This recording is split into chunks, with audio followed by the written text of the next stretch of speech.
Hey everybody, this is Chris McCabe. Welcome back to Ask an Amazon Agency. And today we're with Laurel Butts of Cartographs. Laurel, how you doing?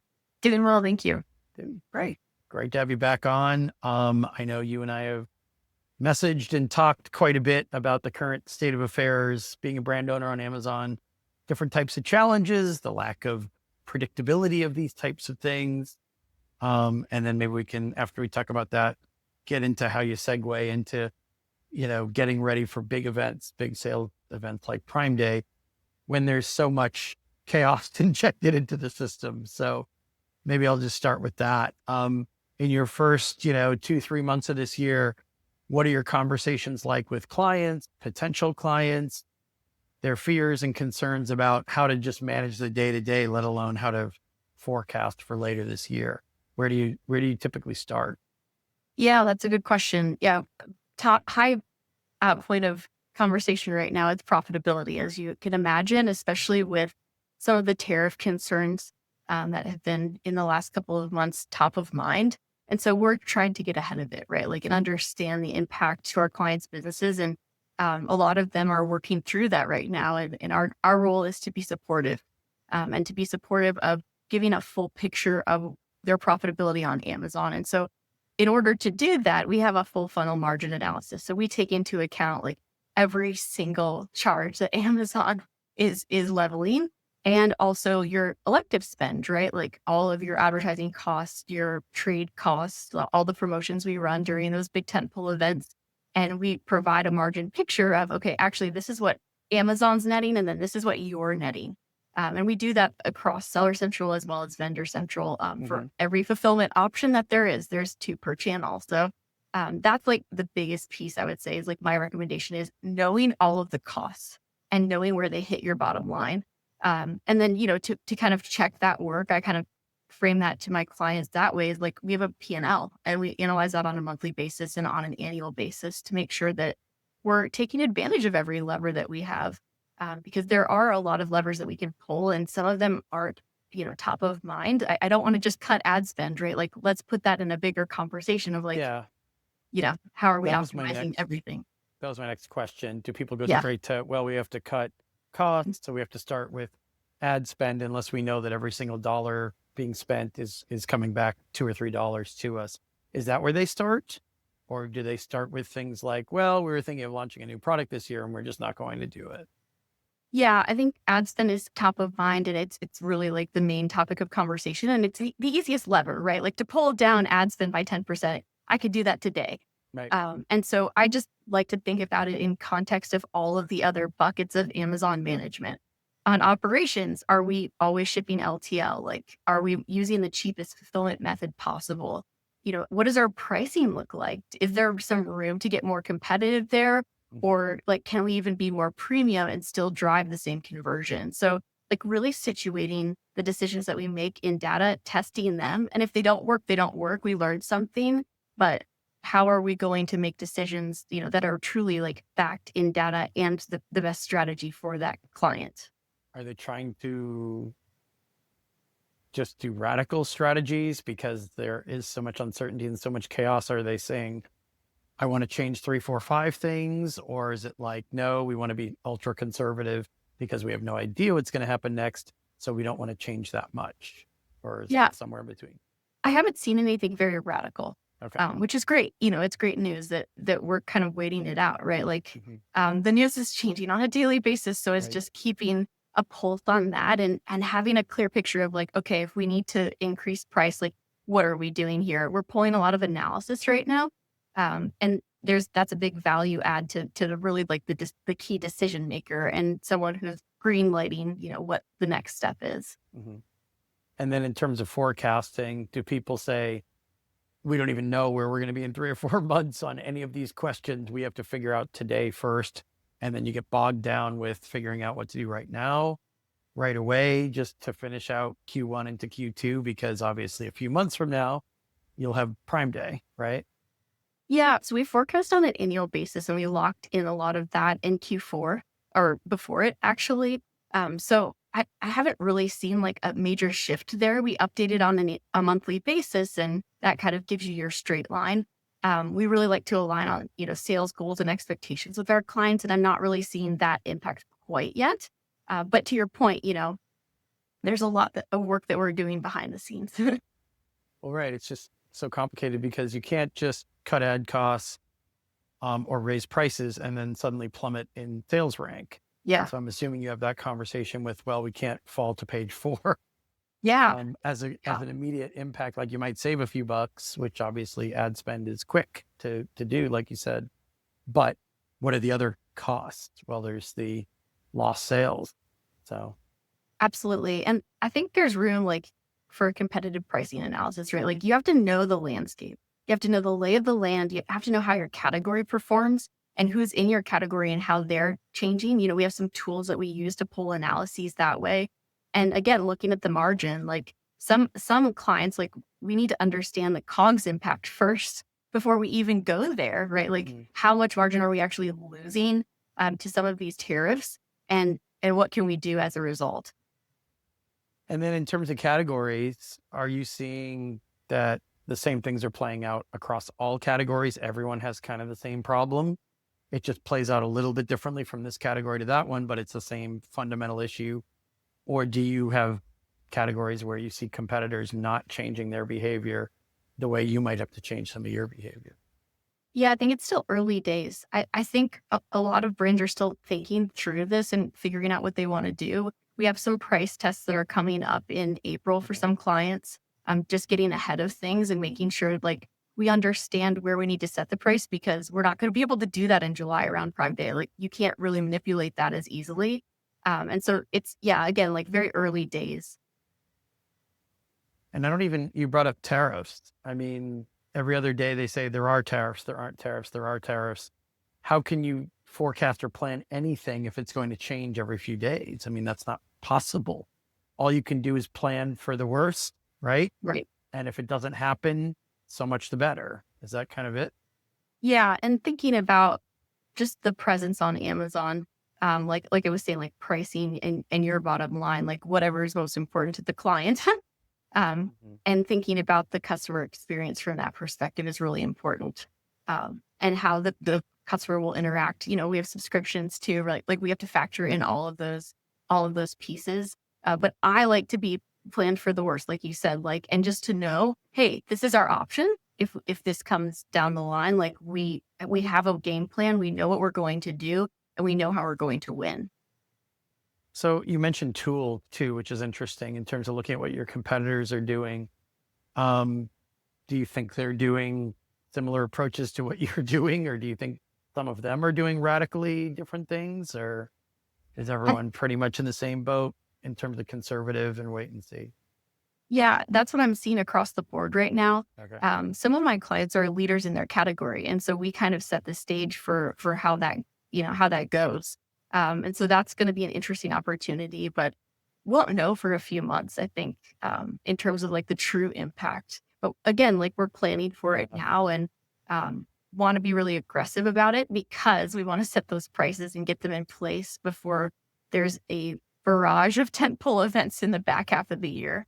Well, and then if you start, playing with prices too much, then however many loyal customers you have might see that whiplash going on, right? And it might impact, I don't know if I've seen data about this specifically, but it might negatively impact buying decisions in ways that you can't predict, right? Sure. Yeah, I All think over the place.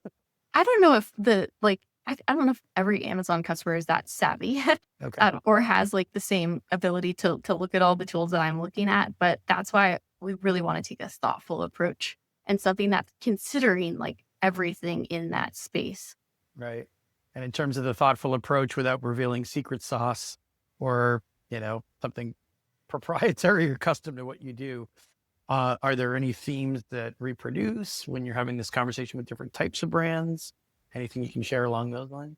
Yeah, that's great. Looking at like growth in the category and the key competitors that are driving the top ranking in your bestseller category. And then also just like thinking through the approach that we want to take is really been a value add to our clients.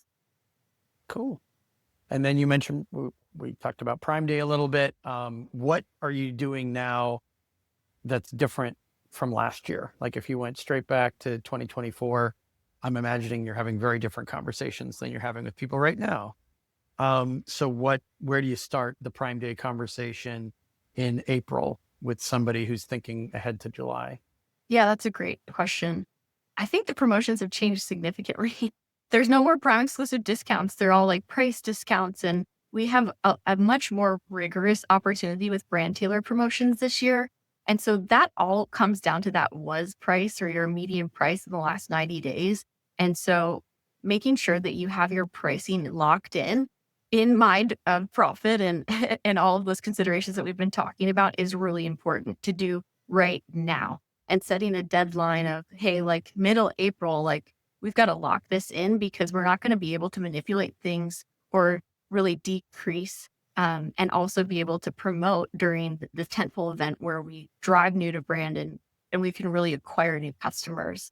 And then thinking through like kind of the advertising crescendo in that strategy and how you could scale and invest now to build that funnel and to build efficiency in your cost per click, so that when it comes time, like you will be winning those key placements and being in front of those new customers.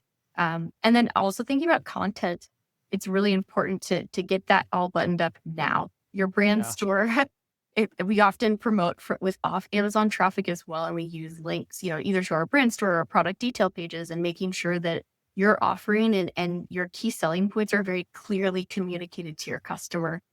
That's been really important. And there's a lot of testing in that, right? Like we don't know what's going to drive your conversion rate or your click-through rate. We have an idea, we have best practices, but I always like to show, hey, I tested this and this is what worked and this is what didn't. Like, then we can really leverage all the additional traffic during the tentpole events. Yeah, you must have a lot of brands who are already working with agencies and maybe looking to see if they can improve their systems or their sales, really. Are you having more people kicking the tires on how you do things differently, about the same, or fewer, would you say, if you had to guess? Yeah, I would say it's very similar questions to what we've historically been asked, but it's yeah, an opportunity to show our proprietary dashboards and all of the insights that we can provide. Yeah. Have you talked to brands who are not panicky, but are kind of looking at desperation methods like, oh, we should be putting inserts in the packaging so that we can make sure we get more 5-star reviews? Are people like trying to kind of come up with gimmicks to try to solve some of these problems, or that's not really a piece of, what you hear people saying right now? Yeah, I think we hear like the classic questions of like, how much should I be reinvesting in my ad spend? Like, how do I get into Whole Foods? Like, kind of those historical questions of like, just what are the best practices and how should I be dividing out my ad spend, et cetera. Mhm. Yeah. So what other things that we haven't touched on that you would say you're having come up in conversation every other day or every day in terms of strategy or brand concerns, things that you're adept at addressing for people and succeeding with? Yeah, I really see an opportunity right now for TV, especially streaming TV on Amazon Prime Video inventory and Mhm. in those other areas. I mean, it started a couple years ago, right, with sponsored brands having that video component, and now there's like a vertical mobile component that we can bid on. And Amazon just seems to be putting more resources and more inventories out, in the Amazon DSP for us to purchase and to be able to scale our impressions and our awareness tactics on. And so that's like a really big point of focus. And in context of that, there's Amazon's marketing cloud that we're using to leverage to pull insights and to build queries, but also to leverage as a targeting tool in our advertising strategy. So that those two pieces work very hand in hand. And then another piece here is the Amazon Big Spring Sale at the end of March, like Yeah. using that to test out in some ways your Prime Day strategy so that you can see what worked, what didn't, what was driving conversion, like even on the ad side, honestly, Mhm. so that you can have a stronger strategy for the back half of the year when Amazon has, you know, I don't know, like 4 tentpole events. Right, right. Well, the next time we talk, I'm sure we'll go through how that went because Yeah. by then, we'll be past the spring sale period. And maybe that'll be something of a bellwether, but I'm sure you are hearing from more stressed out brand owners than usual. With what we do, we deal with high stress situations every day, all day. So we're kind of used to that. Um, do you have any new approaches you're using because this is a heightened stressful time? Or is it just kind of like, you know what? There's been good times, there's been bad times. We know how to deal with stuff like this. We've been around for a while and we're all used to it. Does it play out differently? No, I don't think so. I think it's Yeah. really down to the fundamentals, down to like buttoning up that foundation and making sure that we're moving forward on the key pieces. And if we have a long-term strategy in place, like we can navigate that with our clients. Yeah. I was just curious if there were any interesting, if unfortunate, but interesting new parallels with what we do, because of course we deal with people who try to talk us into panic moves. You know, we need to write a long letter to Jeff Bezos or Andy Jassy, or, we haven't heard back in 48 hours. We need to push all the panic buttons we can find. And it's just like, this involves strategy, just like what you do involves a lot Right. of strategy. And so you have to kind of like, there are times to put your foot all the way down on the pedal and times to ease off. You can't just keep your foot down the entire way.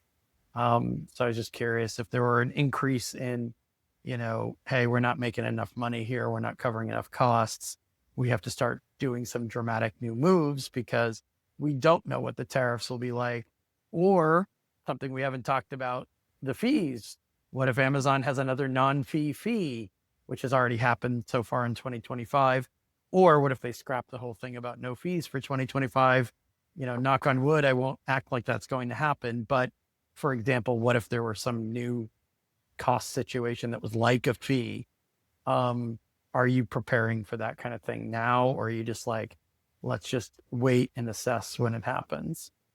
Yeah, we like to be forward thinking in that area. So we have expert committees that like really work on, for some of the operational fees that have been implemented and some of the pain points there, like what do we need to do? Like how do we need to change like our current procedure and policy to be able to drive the most efficiency and the strongest profitability there? But we want to be forward thinking for our clients. And so we have a lot of like our goals and strategies in place. And obviously, Amazon makes you pivot every now and then, right? But Yeah. overall, like the sailing's pretty smooth.